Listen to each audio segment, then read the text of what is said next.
Our next section is 8.9. This is about what we call improper integrals, which sounds a little judgy, I guess, if I'm being honest. There's nothing improper about them. They're just a little bit different than what we're used to. Essentially, this is going to help us find areas over kind of infinite spaces, sort of over infinite intervals.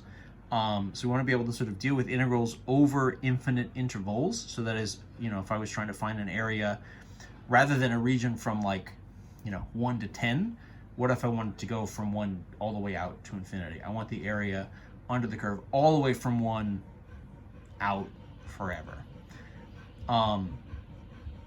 Or you could do the same kind of thing if you have like an asymptote where the function itself shoots up to infinity, right? You get sort of a discontinuity at that point, but the function is shooting up like a 1 over x.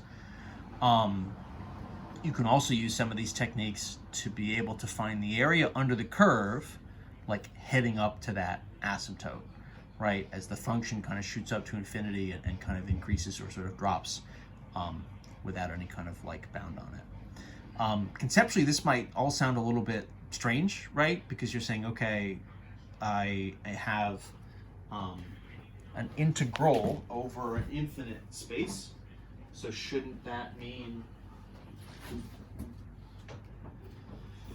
that the area is infinite? And the short answer is sometimes.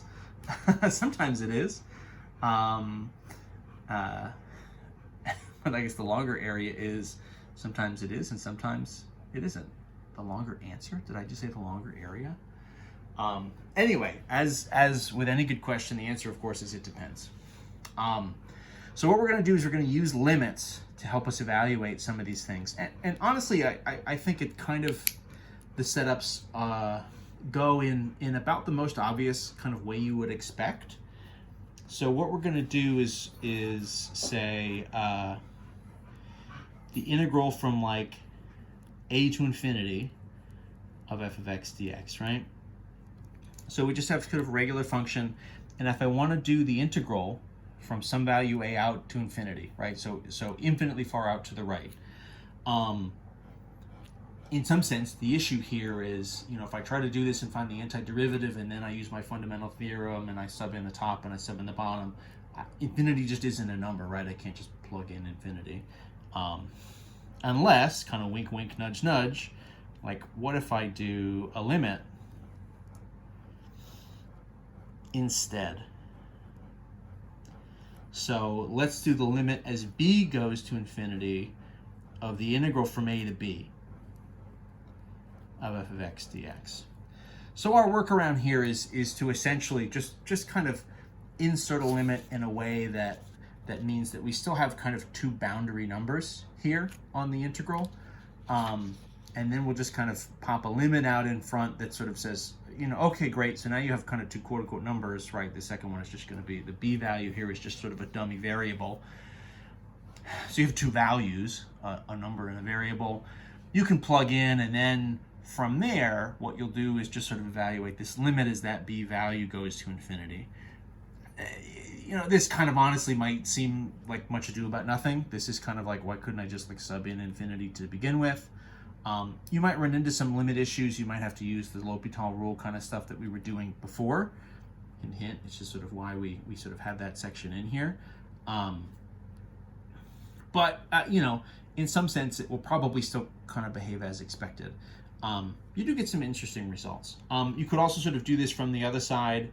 So, right? So what about the integral from negative infinity, up to a b value of f of x dx? Well, that's fine, right? All you're going to do there is take the limit as a goes to negative infinity, right? And then your integral is a to b of f of x dx. Right, so we can kind of rewrite our integrals as needed with these infinities. You just sort of pull the infinity off and sort of rewrite it with a limit, and then you're going to sort of evaluate from there. So the results are going to be one of two things. If you get a number, great. That means the interval, the integral converges, and your area just like is that number. You might say, how are we going to get that? And again, we'll kind of see. If you get some kind of plus or minus infinity, that's like also fine. What that means is the integral diverges. So, you know, in some sense, that's maybe to be expected, right? If you're trying to sort of do an area over an infinitely long interval, I mean, conceptually, like, how could you even get like a closed area in there? You know, it almost doesn't even make any sense. But hey, I'm here to tell you, calculus is weird. Limits are weird. Weird things happen. It may sort of seem counterintuitive, but I don't know, math checks out. Plenty of smart people have looked it over and they said it's fine. What I will say is this is kind of only really meaningful if we're looking at functions that where they sort of decrease and get very small over your given interval. So let me give you an example, right? So let's do the integral from 1 to infinity. So let's do, 5 over 4x squared, right? dx. So like, great, okay. What happens to this function? This would kind of be, a 1 over x squared function, right, would kind of drop. In general, right, it's sort of dropping as you go from the left to the right. And so as you do the integral from 1 kind of going out, the area, right, that you're sort of looking at is going to be getting smaller and smaller and smaller and smaller. If I just did like a regular polynomial, right, an x squared or something like that, and I try to do the integral from 1 to infinity, I'm just going to get an infinite area, right? I mean, just looking at the picture, you could tell very obviously, so this kind of gets very small, and the question is, does it get small enough that we can actually even like say this becomes a number, versus something like an x squared, right? If you're taking some sort of x squared or something like this, and you're talking about the area going out here, like, your integral here from 1 to infinity of like x squared, it's just obviously going to be infinite, right? I mean, that space is just going to get bigger and bigger and bigger and bigger the further you go. This guy, if this is kind of a 1 over x squared, I mean, in theory, this goes out forever, but I mean, it also gets like really small really fast.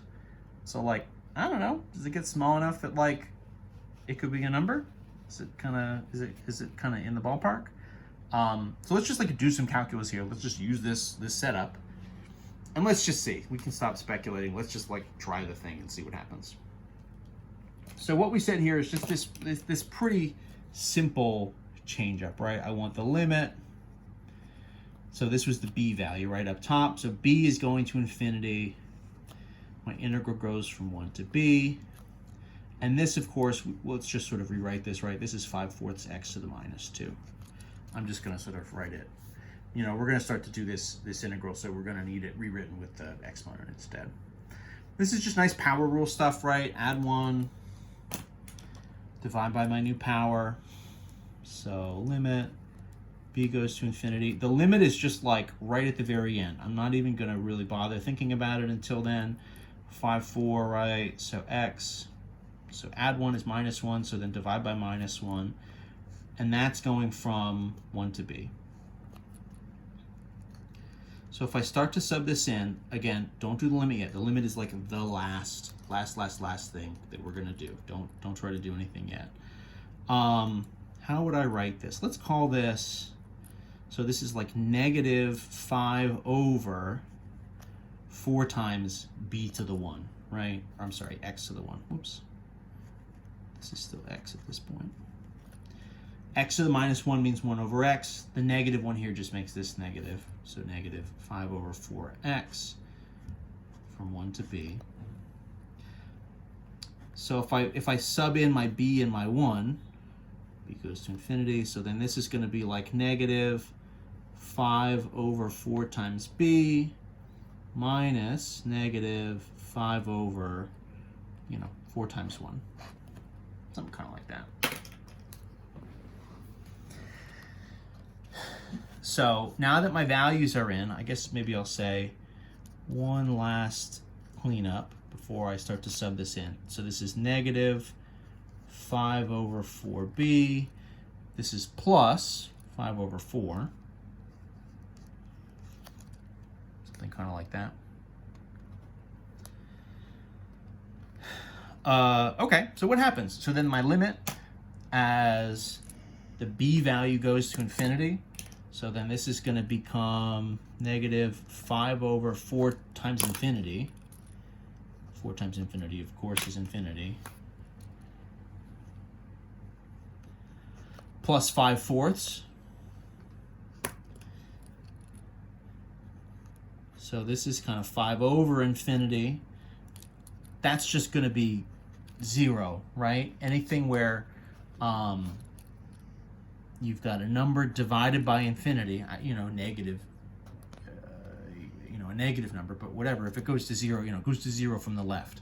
It doesn't particularly matter, right? Because if it goes to 0, it goes to 0. So what happens here when I actually sort of sub this stuff in is that part of it, the 5 over 4 times b, literally just goes away, right? So 4 times infinity, the bottom there grows so much that it wipes away, and I'm just left with 5/4. So I'm actually getting an area here. This area converges, and the area value is 5/4. Again, that might seem kind of conceptually impossible. How are we getting an area, right? An actual contained thing in some sense, out of an infinitely long interval. And the answer with this kind of limit hand waving, essentially gets small enough that it disappears. Essentially is sort of what we're saying. It gets so small that it's not really going to matter. The idea here is that that kind of whole shape could kind of be contained, within a shape that was kind of, a box that had an area of 5/4. You could kind of take it and keep kind of spiraling it in and in and in forever, and it would fit inside there. So there we go. That's the strategy. We're going to do a few more examples here, but that's kind of the basics. That's how you would get it started. You're doing this just sort of a little bit of a bait and switch from the boundary to sort of writing it as a limit. It kind of just moves it away, kind of just sort of takes it out of sight, out of mind. And we're just doing kind of regular integration stuff, regular calculus stuff from there, and the limit comes back at the very end. Sometimes it screws it up and sends it to infinity, but in this case it didn't. It just sort of sent one of these pieces to 0, and we had this nice 5/4 left over, and that was that. All right, so we'll do a few more in the next video.